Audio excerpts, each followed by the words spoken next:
Brian Rafferty, and today we got Mike Oswald and AJ McGarry here today. These are my friends here at SUNY Core and ready to talk about the New York Giants draft and predictions for the upcoming season, along with the recent success of the New York Knicks and prediction for the rest of the NBA playoffs. Our first segment is going to be the New York Giants draft. How would you guys rate this year's draft? Give a rating for each player selected. Do you want to go first?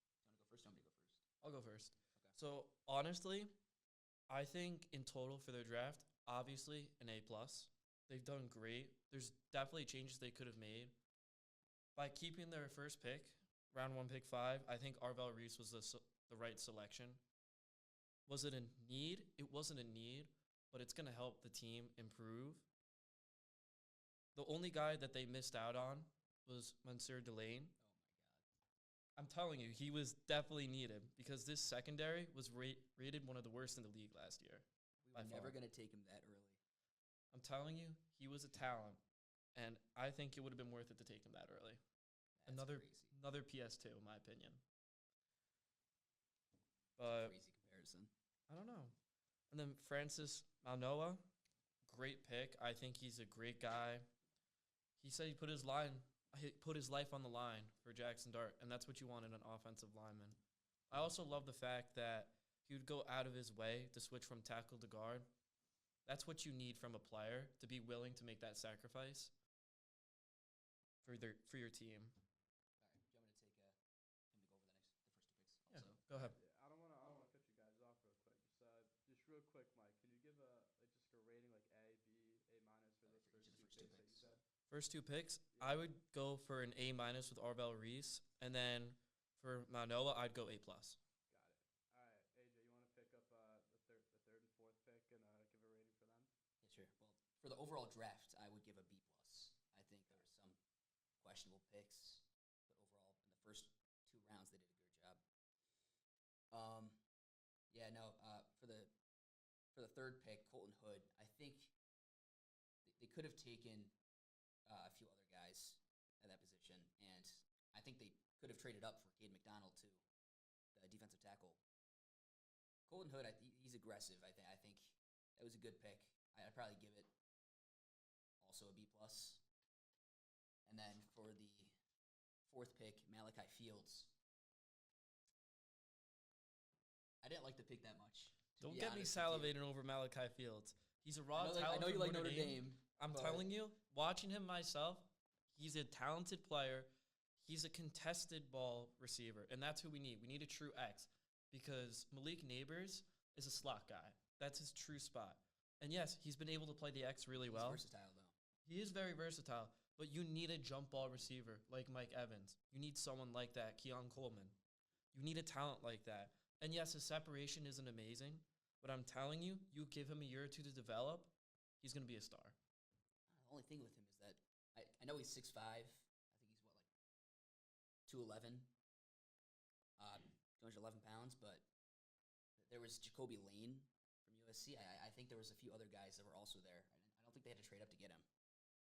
They didn't have to trade up too much. I think they made the smart move. We have our star guys. We have Malik Neighbors. We have other talents. We have time to develop him. And I feel like that's more important because I don't think they're going to be as competitive this year. I think this is more of a rebuilding year. Okay. Yeah, no, I think it's definitely – I think the playoffs are definitely it's an option this year. I think they might be able to pull it out, but I don't see it happening. I could see them getting a lot closer. I could see a 7-10 season, but I just don't think they're ready yet. All right, do you want to pick up the next 2 picks in the draft? Of course, yeah. Bobby Jamison Travis out of Auburn. I haven't heard much about him. I know he's a really good run defender, and I know that's been a big need for the Giants the past couple of years. Obviously, we picked Darius Alexander last year. He's been a project, and he's been good in his last few games. I think 4 sacks this year. Not that bad at all. Better than Dexter Lawrence for sure. 100%. But it's definitely going to take time for him to develop, and I'd love to see how Bobby Jamison Travis develops. And then J.C. Davis out of Illinois. I've heard many great things about him. Many people have said he's the steal of the draft. I just don't believe it. I haven't seen a lot of film on him, but I think he needs a lot more time to develop if he even wants to be a swing tackle or rotational piece. Not to mention, we have a few tackles already between Illuminor, Maui Noah, Thomas, and then you have Marcus Bowe, who's also a swing tackle. He might be a good pick, but we don't need that many more tackles. It was just unnecessary at that spot. We didn't need him. And then Jack Kelly out of BYU. I've heard many good things about him. Steal the draft.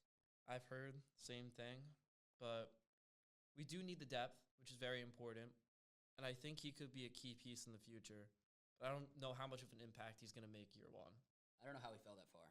I thought he might have been a 4th-round pick, and he fell to the 6th round. So yeah, I was very surprised to see that. So I'd give that one. I think it's an A+, honestly, for Jack Kelly. A+? He was high on their board. I agree. It's good input, guys. So out of those guys right there, who do you think will be the biggest boom and who will be the biggest bust? Biggest boom will definitely be Maunoa, and that's the biggest need too. So that's why I rate this draft so highly, because It's Maui Noah. Maunoa, of course. I think he's going to be a big piece because our interior offensive line was a real big issue last year. And we already had Cam Scatterbo in the first half of the season going crazy with a pretty bad interior offensive line. And if you add Maui Noah in, I think that's going to make a massive difference. I'm not saying he's going to be perfect immediately, because obviously it's a big transition from tackle to guard. But I think he's going to pick up quickly just from watching those 18 snaps he played at guard this year. So what's your biggest bust then? Biggest bust? I'd probably go J.C. Davis. Really? I just don't see a need for him. And also, I didn't see much out of him as a player from what I've seen so far. I've only seen good things. I've I heard haven't seen good. much, but There's definitely not I much. think he's a good player. I think my favorite pick was Arvell Reese, actually, because, I mean, he was supposed to be the 2nd pick in the draft, and he fell to the 5th. And that was, I think the Giants were going to trade down if they didn't get Arvell Reese at 5. I think that was the only scenario they didn't trade down. Or if Jeremiah Love fell to them, but that didn't happen either. I think the biggest bust for me, I think it's Fields. I think just taking him that early, like the production that people are expecting, is going to be too much. He's going to be a jump ball guy. He's going to be like 3rd down, Dart tosses it up, and he might be there like a 50-50 guy. I don't know if he's going to be much more than that. Real fans will notice the importance of needing a jump ball receiver, which the Giants just don't have. Malik Neighbors is the closest we have, and I don't think that's his main thing. I think it's his route running and his speed that's most important. So I can't wait to see him in blue. I think he's going to make a big difference for the Giants. Wan'Dale Robinson was our jump ball guy last year. Yeah. That's sad. That is really sad. I think more importantly, we're going to be a 12 personnel team this year, so we're not going to see much of a 3 wide receiver set. So it's mostly just going to be Malik Neighbors and probably Slade for the first half of the season. I bet we don't see Malachi Fields the second half. Mike, I got a question I know you want to answer. You touched upon it already a little bit, but what would you have done differently if you were the GM this draft? I know you have some strong opinions on a certain player. Yeah, honestly, if I were the Giants, I probably would have traded back because even though Arvell Reese is a great player, I think we had bigger needs in the secondary. Caleb Downs was available at 11, so I think we could have traded down just a few picks, still got Downs and got Maunoa, and that would have completely fixed our secondary. Or we could have selected Lane Mansour, 5th overall, and that would have really solidified our secondary. I think that's the biggest issue we've had going into this draft. Taking a corner that early, it's risky. It's risky, but it's one of the most important positions in the game now. It's true. All right, guys. It's time for segment 2, the upcoming season predictions for the New York Giants. The first question I have for you guys is, what is your win-loss prediction for each game for the Giants? Game by game. Yeah, just game by game, just real quick. You guys have something to write with real quick or nah? No. We do not. All right, my assistant Seb's gonna come grab that for you real quick. I didn't really introduce him, but he's our friend.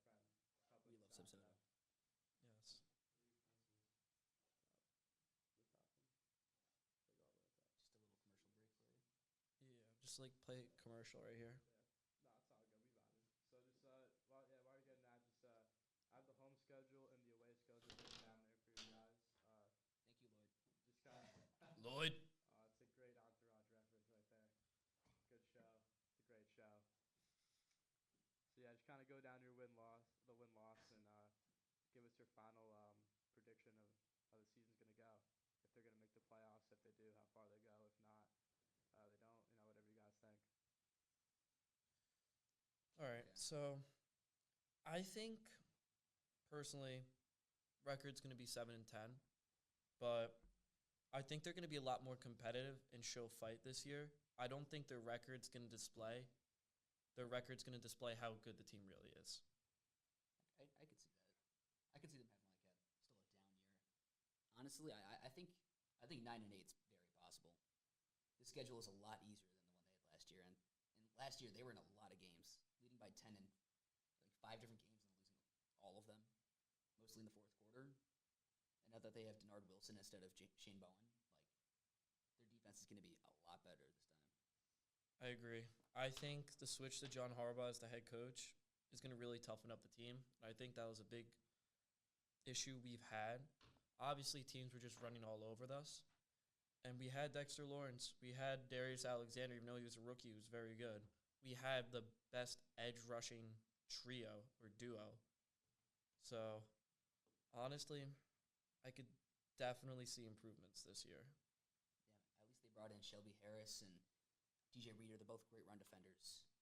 But that Dexter Lawrence impact isn't going to be replaced. Yeah, I definitely think that will be a gaping hole that still needs to be addressed. So, game by game, Brian? Yeah, real quick, just game by game. What do you think? And All right. just keep a tally. Do you want me to do home games and you do away? Yeah, that's fine. That works. Yeah. Okay. I think we'll split with each of our division rivals. So I think win, loss, win for Cowboys, Eagles, Commanders. And then Cardinals, Browns, I think we win both of those. I think we lose to the Jaguars. I think we lose to the Niners. And then we win against the Saints and the Titans. Our home schedule is a lot easier than our away schedule. So Definitely, yeah. we're going to have to pull 100%. away a lot of those wins. I agree with what you said. Besides, I do think we're going to take a 2-0 sweep against the Commanders.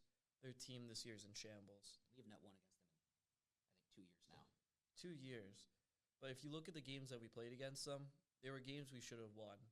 Last year we lost because we didn't have a kicker. No kicker. That's always great. We addressed that issue this year. No longer a problem. Surplus of kickers. But I agree. I think we're going to split with division rivals besides 2 wins against the Commanders. We're going to lose to the Lions. We're going to lose to the Texans. Colts, I could see it 50-50, but I think we're going to lose to them. Honestly, I don't see us winning many road games. I mean, upsets exist, man. they do exist. The only team I could see us beating is the Colts. I feel like the Rams are in win now mode. There's no chance against them. And the Seahawks, obviously, won the Super Bowl last year. I don't see us beating them. I think the fact that the Colts might not have Danny Dimes when we face them, and then the Texans with C.J. Stroud, I know their defense is elite, probably the best defense in the league right now, but I think our defense, I think it's going to be up there this season. I definitely see the possibility, but the only upset I see is the Colts. I feel like that Texans defense is just too good. Yeah, that also makes sense. So after looking at their schedule, what are your guys' predictions for the playoffs? Do they make it? Do they not make it? How far do they go if they make it? I don't see them making it, honestly. I think they have a ceiling of maybe 10 wins, and they could sneak into the wild card, but other than that, we're in a competitive division, and I think the NFC is going to be much better this year, so it's going to be difficult. Agreed. I don't see them making it in, honestly. I don't see a scenario. I think the best is 9 wins, and I don't think that's going to be good enough for the wild card. I think this is just a year to improve and get used to the John Harbaugh era. Agreed. Got it. So my next question is, what is a change you want to see in the Giants that would make them go from a bad season to a good season? We'll give the scenario if they have another bad season, they don't make the playoffs. What would you do in the following year? Even though that is kind of hard to say right now, but I'm going to be honest. I don't think there's much they could do. I think they just got to continue the schedule they're on. I think they're on the right path. And I do see maybe a 5 to 7 win season. And that's just because you have a difficult road schedule. And I think you still need to build more.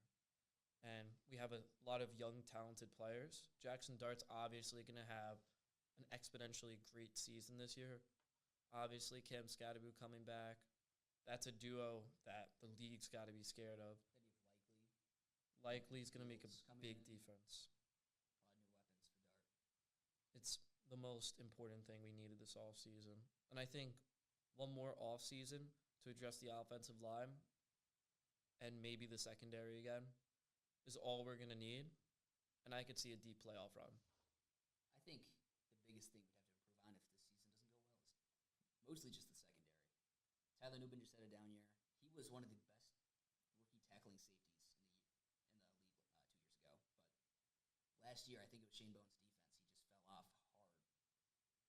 So I think you got to get a new safety, and we have Greg Newsome as our CB3 right now. If you don't count our corner, our slot corner. Yeah, I don't see much promise from our secondary this year. I think Colton Hood is the only chance we have of positive light. I don't see Paulson Adebo bouncing back. Andrew Phillips is a dog, though. He's amazing. He's not a problem at all. But I'm talking boundary, field corners. And obviously, I don't think our safeties are that horrible. I think Nubin needs to show a lot of promise this year. And Pinnock, great player. Oh, we got Pinnock. Amazing signing. Very happy to have him back. He's definitely a reliable piece. He's not a star, but he's a great piece to have to fill in. I think Javon Holland's only maybe 28 years old. He's still not as old as I thought he was. He had a very bad year last year. He didn't do much. I think he could bounce back. It's definitely possible. We have to see on that, though. All right. All right, the last segment here. Success of the New York Knicks and prediction for the NBA playoffs. This is more of AJ's strong suit, so I'm gonna let Mike off the hook for this first question. So AJ, why have the Knicks been successful so far in the playoffs? Well, I'm going to start with the fact that it's not Mike Brown. I'll tell you that. Firing Thibodeau was not the right decision. I think he definitely had his faults. You know, he played all the starters for 40 minutes at least, and it just wasn't working. But firing him in the first year of Cat Bridges on this new team, it just was not a good decision. I think the main thing is just the chemistry between Cat and Brunson has evolved so much, and in the playoffs they started using that pick and roll, and it's unbeatable. They're just offensive masterminds. Brunson's MVP for sure so far in this series. Not the series, just the playoff run we're on. So, I think it's those two. All right, that's great input. Mike, you're going to jump back in for this one. But real quick, I'm going to do something so that the audience can see. All right. So here's the current NBA playoffs as of before the games on Thursday, May 7th. So can you guys just do like a final prediction of the rest of the NBA playoffs? You can see the series are up there, and the games that have already been played. All right. Do you want to go first? Yeah, I definitely think I could see the Lakers coming back and sweeping the Thunder. Yes. I could definitely see them coming back against the Thunder, having one last year for LeBron. And obviously the Knicks have been dominant this year. When you have a player like Brunson, I mean, it's kind of hard to lose. So I could see them almost going a 4-0 full sweep, just straight into the finals. Okay. Yeah. No, I think your first take was horrible. I agree. I think the Thunder are going to sweep the Lakers. The Lakers are not coming back. I think the Timberwolves actually stand a pretty good chance against the Spurs. The first game they played, even without DiVincenzo, it's still a competitive series. I think at the worst they'll lose in 6 to the Spurs, but I think the Timberwolves actually have a decent chance. I think the Pistons are going to win in 5 against the Cavs at this point. They struggled against the Magic, but the Cavs have just been so off lately. And yeah, Knicks in 4 for sure. Knicks in four. Knicks I in 4, think I easy. think Seb has something else to say about Knicks in four. I don't know. I think he has something else. It's Oh coming up. We no. got a little surprise going on in the podcast. Lakers at 5. Oh wow. Yes, Why is he sir. telling the truth? Knicks in four. Knicks in four. There we go. All right, did you guys finished up there? You got AJ. I mean, I got a little distracted. oh yeah, no, we're good. I just Yeah. Embiid sucks. Joel Embiid is the worst So player on the Sixers. Yeah. You finished up your prediction. Oh yeah, For yeah, the yeah, rest of yeah. you picked your finals pick. Sorry, I was. No, no, no. I just did the 4 series that are still left. Oh, okay. All right. I think it's going to be in the finals. I think it's going to be OKC versus the Knicks, and I think the Knicks could. I think they could win in 7. They've been I on like a that. tear I love lately. that. I think it's definitely possible. All right. I got one last question for you guys. More so for AJ. Mike, you're kind of good for this one. It's if the Knicks get eliminated in the second round versus 76ers, what roster or coaching changes would you like to be made for the next season? Because losing in this series would not be very ideal for this Knicks team. Yeah, I think if we lose in the second round, the Sixers are going to have to make a major comeback. I mean, it's going to be devastating if the Knicks lose in the second round somehow. But as far as the coaching staff, I think Mike Brown, this is his first year. And even though I think he has not been great, the Knicks are just a great team, that it doesn't make any sense to fire another coach for the first time with this new developing team. I think their playoff window, their finals window is still going to be open for the next 5 years at least. I mean, you have 5 All-Stars on one team. Maybe not Bridges.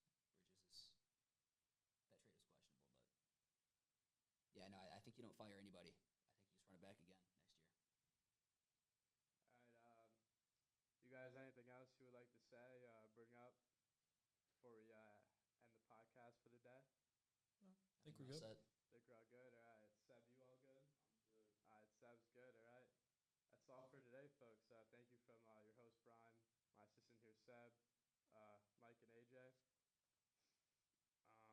Thanks for tuning into the Big Three Sports Podcast, and enjoy the rest of your day.